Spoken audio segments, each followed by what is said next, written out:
You now have 30 seconds to read questions 1 to 7.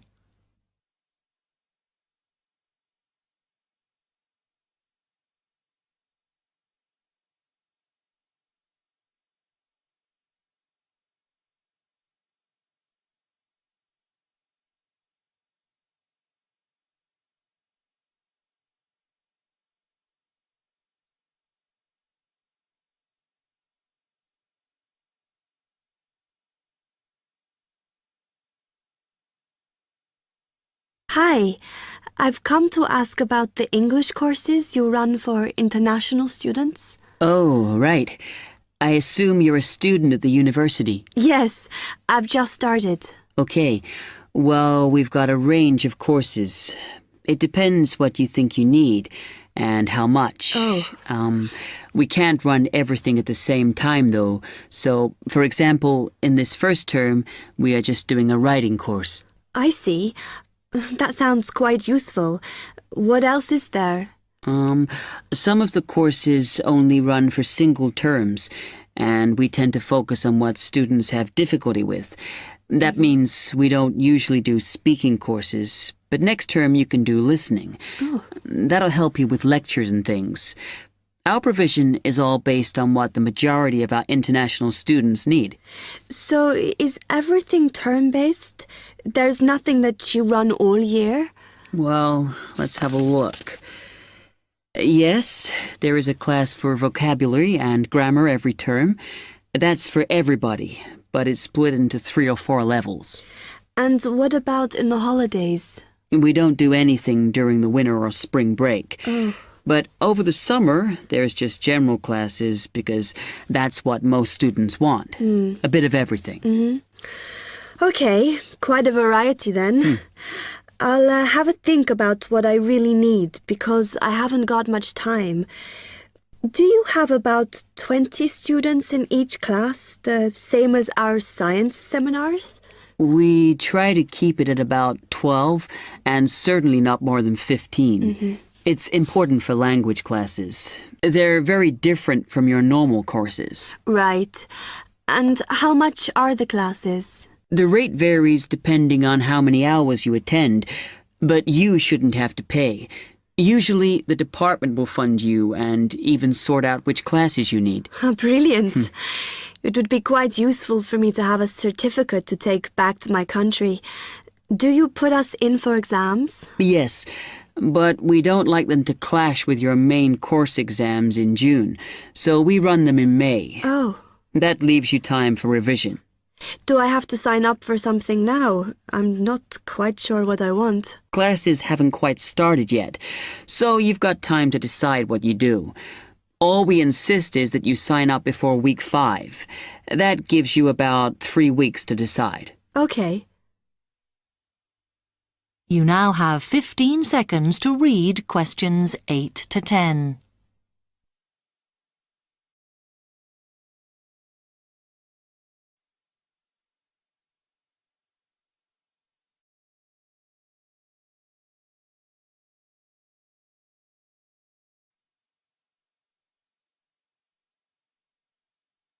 Then, when you've made up your mind, you need to come back here to the administration office to enroll. What do I need to bring with me when I enroll?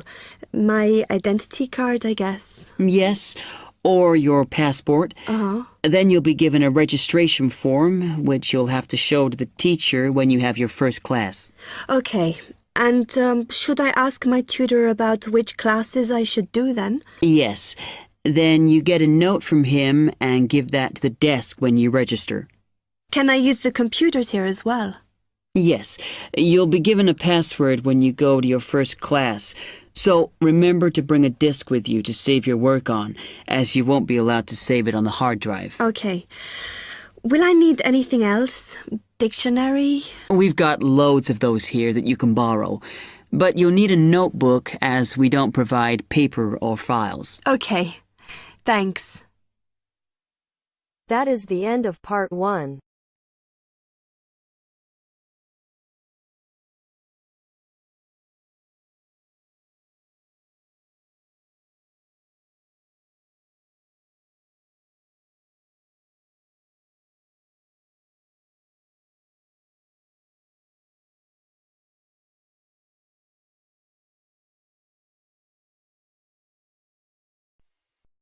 Part 2. You are going to hear an interviewer who is interviewing Alan. He made a great discovery of Mungo National Park. First look at questions 11 to 15.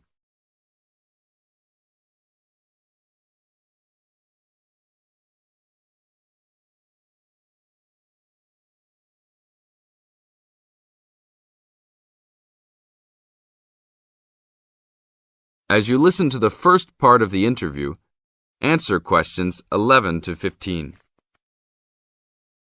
An event occurred in 1996 over a period of 3 days that attracted considerable attention at the time and led to a new find in Mungo National Park, which is the focal point of the Willandra Lakes World Heritage Area in New South Wales, Australia. I talked to Alan Moore, the organizer of this trip, about his experience. Alan, what was the purpose of your trip? Well, as you know, I love the outback and lead tours of people wanting to go into more remote parts of the country. However, I thought it was time for me too to have a holiday. So I packed up my family and we went to Mungo National Park. Why did you choose this location? It holds a record of Aboriginal life stretching back over 40,000 years. And of course, I wanted my young kids to be amazed by the main feature of the park, the remarkable Walls of China, as they're called, where wind and water erosion have exposed this long history. I see. What was the weather like? It was unusual for that time of year. The rain was just one continual downpour after another. We were always soaked to the skin. So we decided to cut our holiday short and only stayed 3 days in the end. However, it was eventful.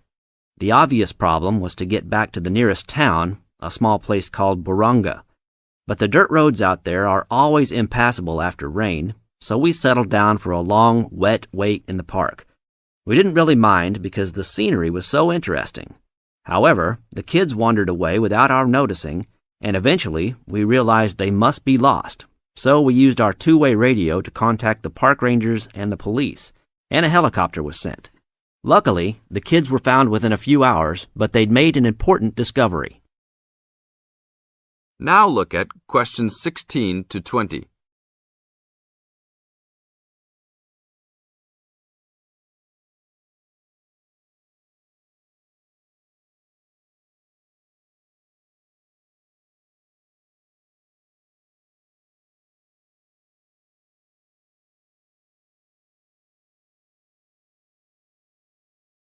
As the talk continues, answer questions 16 to 20.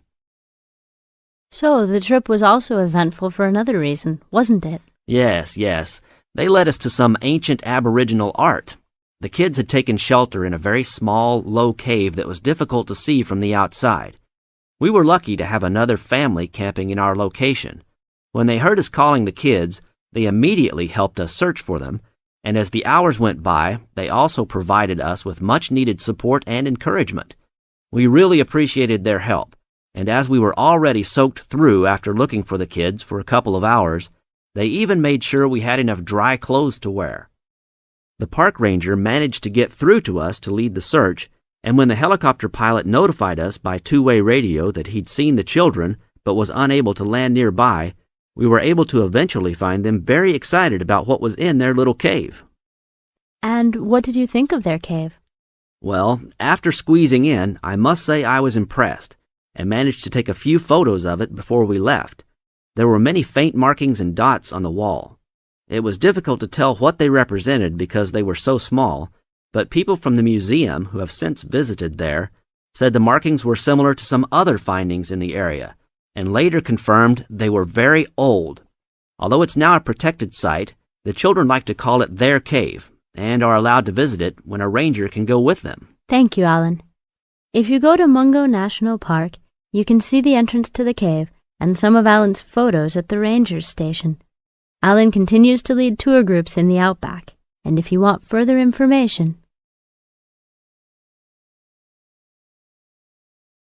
That is the end of part 2. You now have half a minute to check your answers.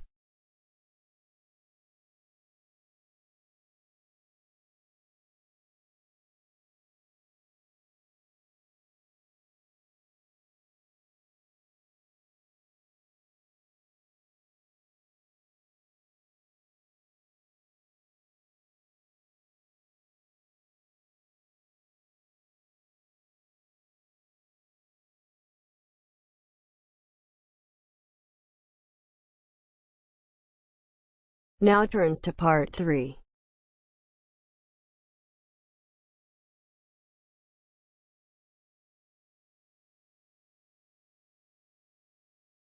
You are going to hear a conversation among Dr. Archer, Larry, and Judy, talking about the new term. First, you have some time to look at questions 21 to 26.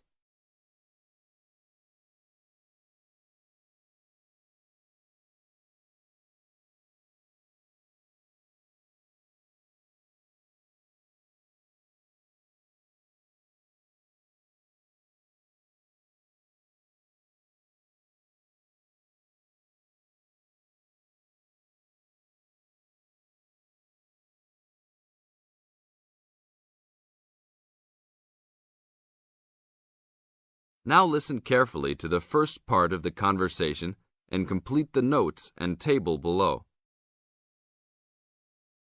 Okay, everybody, welcome back to the new term.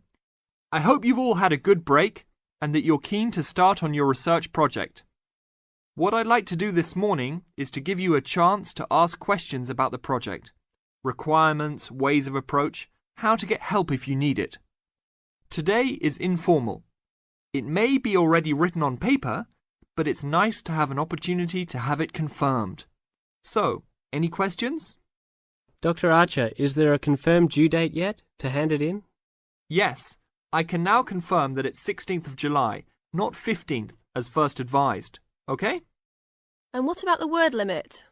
Well, there is some flexibility on this, but in general it's 8 to 10,000 words. Ah, I see. And you can choose your topic, anything from years 2 and 3. Yes? I still can't work out what I want to do it on. In that case, you should see your course tutor to agree on your final topic, and you should also be aware that there is special assistance available at the library on library resources if you need help on that. Can I just check on the deadlines for everything? Certainly. Look, let me write it on the board when each stage should be completed. First of all, you've got to work on your basic project outline, and that's due in to your course tutor by 21st of February, which is only 2 weeks away, so you need to get cracking on that. Do we have to include a full reference list by then too? No, your reference list is due on 6th of April, which is 1 week later, so you have time to discuss this with your tutor. And when should we be doing the research? Well, that's over a 1-month period, essentially April to May. And the write-up? Well, you need to do quite a bit of research before you get going on your writing, so that's really May to July, with the due date for handing in on the 16th. Any more questions? Now look at questions 27 to 30.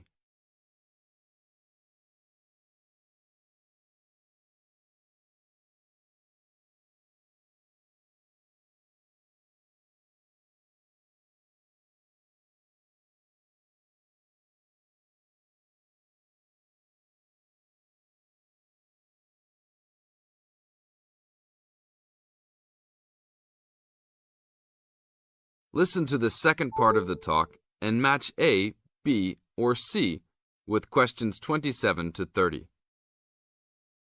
Well, sir, just some advice really. It's about the research approach.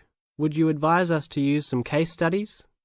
Well, Larry, I know these can be difficult to arrange sometimes, but I really feel they are of great benefit in this subject.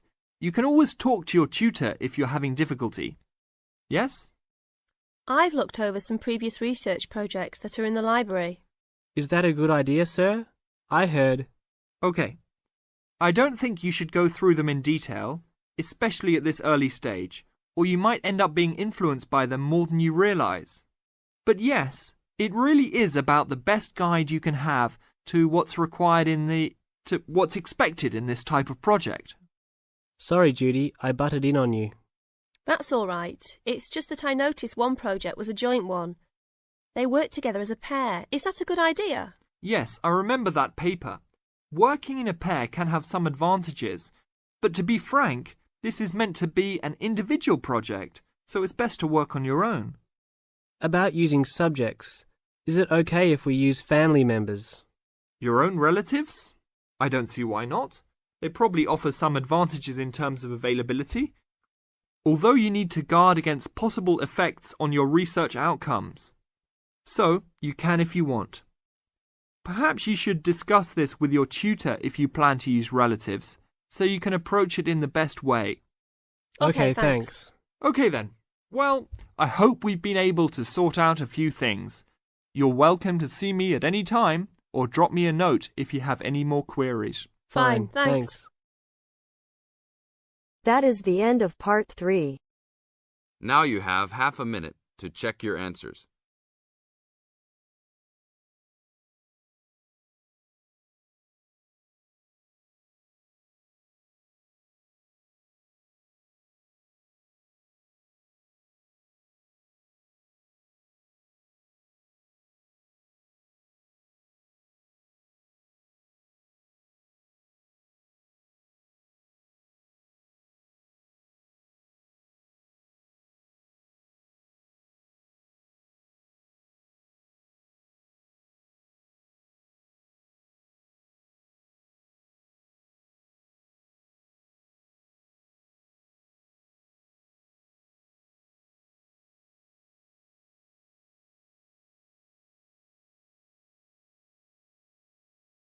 You are going to hear the first part of a lecture on American culture and American customs. First, you have some time to look at questions 31 to 40.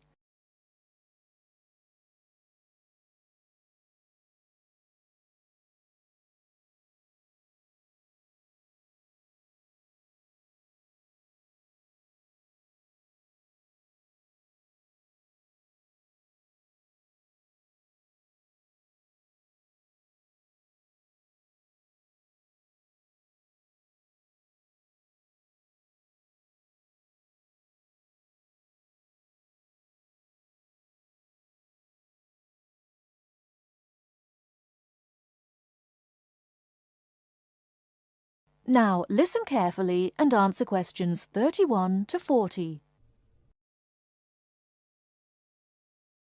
Well, last week we talked about American education, and today I'm going to discuss American values, characteristics, personal habits and courtesies. Keep in mind as you are listening to this lecture that your goal is to understand, not to emulate or judge. Just briefly, I'd like to mention that there is a remarkable ethnic diversity in the United States. The population of the USA is about 260 million. 73% of the American population is white, 12% is African American, 8% Hispanic, 3% Asian or Pacific Islanders, and less than 1% American Indian or Eskimo. Many Americans resent generalizations being made about them because Americans see themselves as very unique and individualistic. On the other hand, Americans tend to lump foreigners together into one lot and condescendingly view foreigners as people who are not as intelligent or sensible as Americans. Despite Americans' dislike of generalizations and their ethnocentric point of view, it becomes evident that they are indeed American.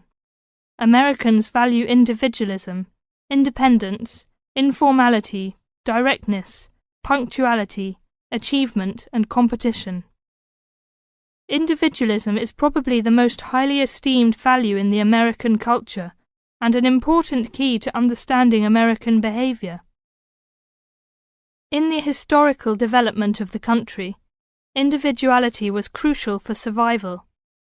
If you asked Americans to characterize the ideal person, they would probably use adjectives such as autonomous, independent, and self-reliant.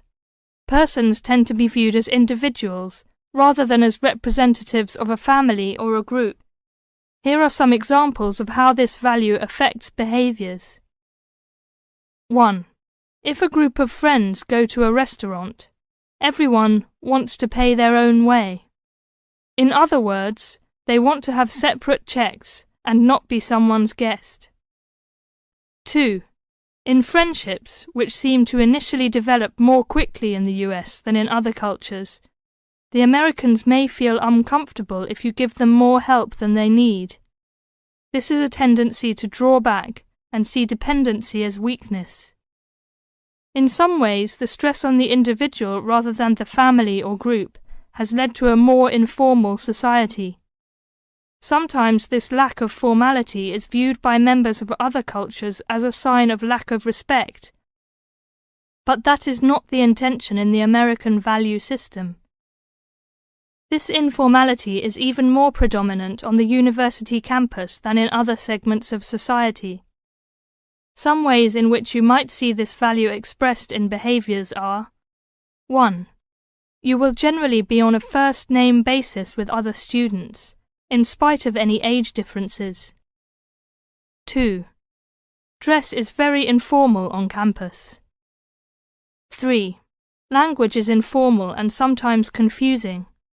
Phrases like "see you later" and "drop by any time" are not meant literally. They are informal ways of saying goodbye. Americans are direct. Honesty and frankness are more important to Americans than saving face.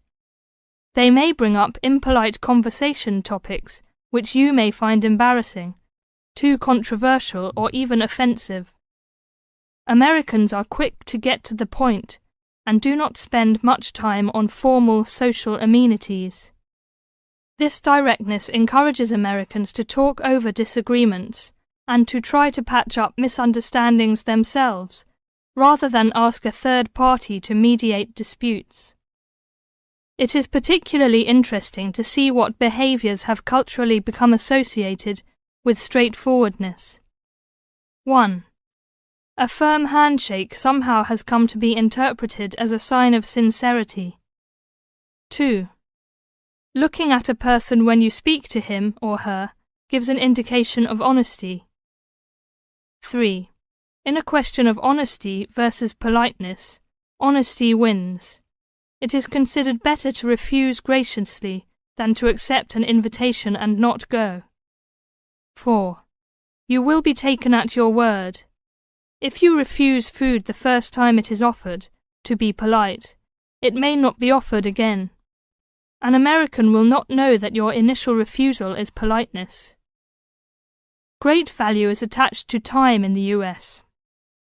Punctuality is considered an important attribute. As with all values, there are different rules of acceptability in different cultures. In the US, you should be present for school or business appointments at the exact time agreed upon. In social appointments, you can arrive 10 to 15 minutes after the agreed upon time without giving offence. If you are invited somewhere for dinner and are more than 15 minutes late, you will need to offer an apology and an explanation. A phone call explaining you have been detained and will be late will save face for you and patience for the other person. Americans also value achievement and competition. The American style of friendly joking or banter, of getting the last word in, and the quick and witty reply are subtle forms of competition. Although such behaviour is natural to Americans, you may find it overbearing or disagreeable. Americans are obsessed with records of achievement in sports, and sports awards are often displayed in their homes. Also, sometimes books and movies are judged not so much on quality, but on how many copies are sold, or on how many dollars of profit are realized.